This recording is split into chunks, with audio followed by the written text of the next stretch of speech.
E aí pessoal, tudo bem? Trazendo mais um vídeo aqui para vocês e agora trazendo um tema bem legal que é os números complexos, né? É um vídeo que também que já estava na playlist para ser desenvolvido e projetado, né? Agora para poder trazer ele, fazer a produção dele. Esse vídeo ele foi um pedido, né, de alguns alunos da Universidade da Bahia, da Universidade Estadual da Bahia, que estavam com dificuldades para resolver alguns exercícios dessa disciplina, né?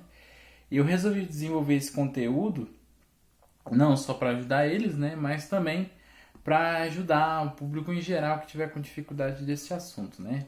Então eu vou trazer o assunto dos números complexos desde o início até a sua aplicação em circuitos elétricos.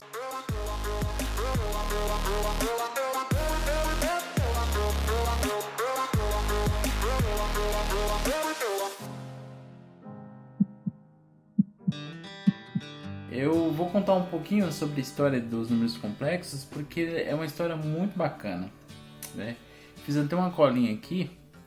Essa história dos números complexos, ela tem origem um pouco antiga. A história da matemática, ela vai evoluindo conforme os problemas vão aparecendo, né? Tem a escola de Pitágoras, por exemplo, quando Pitágoras desenvolveu a sua escola e a sua matemática, ele acreditava que, por exemplo, não existiam números que não fossem reais, né? 1, 2, 3. E aí um dos alunos dele provou que, por exemplo, um triângulo retângulo dos catetos igual a 1, a hipotenusa era igual a raiz de 2, e a raiz de 2 era um número irracional. E aí se começa a se estudar sobre números irracionais. Os números complexos é a mesma história, né? Então, isso veio lá de 1500 com Tartaglia, né? O Niccolo Tartaglia. Ele, né, era um matemático também, uma pessoa que fazia pesquisas da área de matemática, e ele desenvolveu uma resolução para um polinômio desse tipo. Eu acho que vocês estão vendo aqui na tela. X ao cubo mais px igual a q, onde p e q são reais. Porém, ele ficou muito receoso, ele guardou para si essa resposta, né, dessa resolução e esse método de resolver polinômios de terceiro grau. Mais para frente, né, ele conheceu o Jerônimo Cardano, que ele convenceu a Tartaglia a divulgar para ele, mostrar para ele como era essa resolução que ele tinha desenvolvido. E Tartaglia, com muito receio, acabou mostrando para ele como é que era esse método que ele tinha desenvolvido. Só que Cardano, ele foi meio que malaco. Ele pegou essa resolução e publicou antes. Só que isso criou um atrito, né, em Tartaglia. Tartaglia ficou muito triste com essa situação toda. Só que teve um problema, né, que Cardano enfrentou, que ele, assim que ele a publicou, ele encontrou um polinômio que era x ao cubo menos 15x igual a 4. E ele chegava numa resolução muito estranha na época, né, que era a raiz quadrada de um número negativo. E até então, quando era tratado desse assunto, as resoluções dos polinômios conhecidos eram respostas de números reais, né? Então se conhecia um estudo voltado para isso. E aí ele chegou nessa resolução e ele não sabia mais para ir, né? Aí, um pouco tempo, nesse mesmo período de tempo, né? Bobelli, né, Rafael Bobelli, ele pegou esse exemplo dessa resolução, né, desse problema que Cardano apresentou, e ele supôs, né, ele mesmo diz, uma ideia louca, que o raiz de 1 fosse um número imaginário. E aí ele começou a desenvolver as respostas desses exercícios a partir disso. Quando ele pegou essa resolução e começou a trabalhar desse tipo, ele começou a desenvolver o que hoje a gente conhece como números complexos, né? E aí depois veio dois matemáticos brilhantes, né? Para mim são os matemáticos mais brilhantes da história, foi Euler e Gauss. Euler, ele pegou essa ideia de números imaginários, né? Que era a raiz quadrada de 1, de menos 1, e adotou o número i, a letra i, para representar os números imaginários.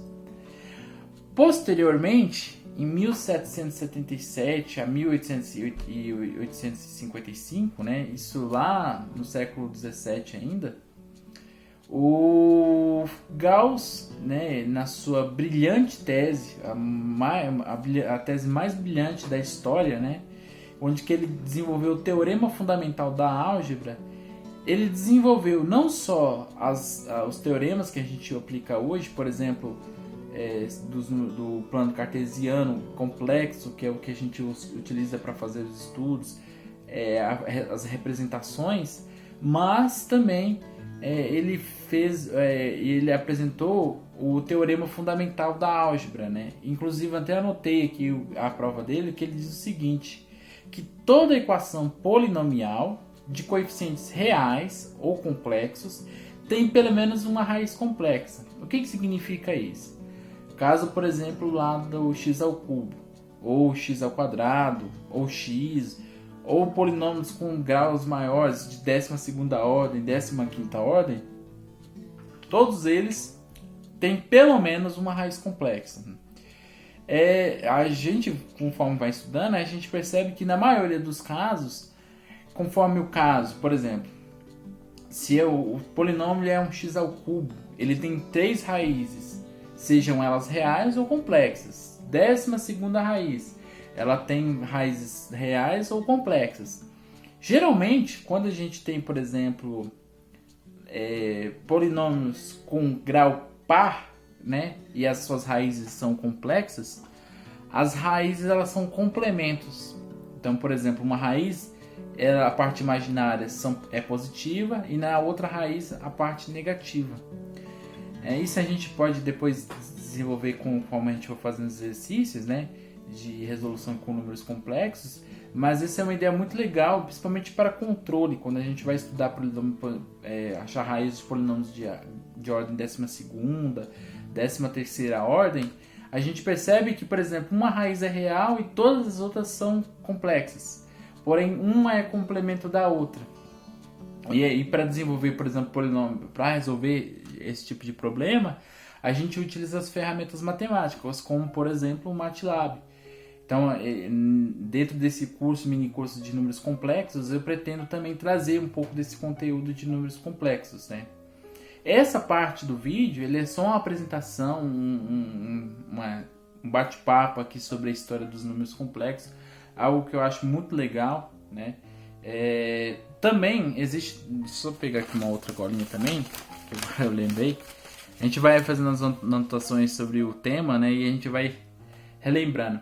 Existe também um cara chamado Steinmetz, um alemão, um dos primeiros precursores aí da engenharia elétrica, que ele que desenvolveu a forma polar, né, que a gente conhece. Z é igual a R fase θ.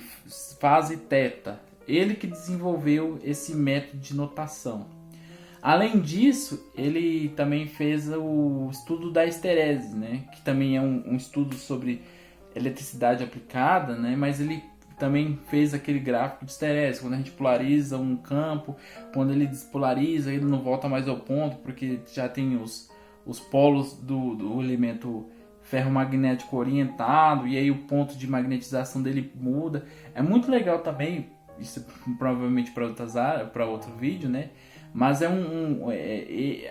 para vocês entenderem que, além dos estudos na área da matemática, quando a gente passa a estudar numa área específica, por exemplo, como a elétrica, que a elétrica, basicamente, ela se apropriou dos números complexos, porque, basicamente, qualquer sistema de potência eletrônica, qualquer tipo de sistema que você vai trabalhar com corrente alternada, né, como nos primórdios da eletricidade, Tesla, o próprio Thomas Edison, né, que também ajudou a desenvolver a eletricidade aplicada, eles fizeram uso dos números complexos para poder representar essas funções elétricas, né? Então é por isso que é muito utilizada, porque além de facilitar o entendimento da elétrica, ele ajuda a gente a representar de uma melhor forma o que é a eletricidade. Então esse vídeo basicamente é isso, pessoal. Um grande abraço, fiquem ligados nos próximos vídeos. O próximo vídeo, inclusive, a gente vai tratar agora sobre resolução de exercícios. E eu vou também trazer um vídeo sobre GeoGebra, que é um curso básico aí que a gente pode utilizar para fazer diagramas fasoriais ou representações no plano cartesiano.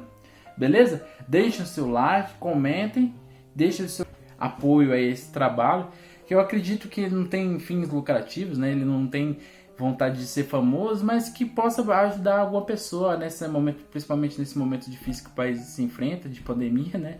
Que a gente possa trazer alguma coisa positiva para as pessoas. Ah, e outra coisa também, eu vou deixar também aqui na descrição do vídeo um scanner desse resumo, que não só vai ajudar nessa aula para vocês entenderem, mas também um resumo básico para a próxima aula, né? De algumas notações de números complexos, que a gente vai estar tratando quando eu for fazer essas resoluções dos exercícios. Que a gente vai falar propriamente dos teoremas, das formas de representar os números complexos, beleza? Falou, galera! Até mais!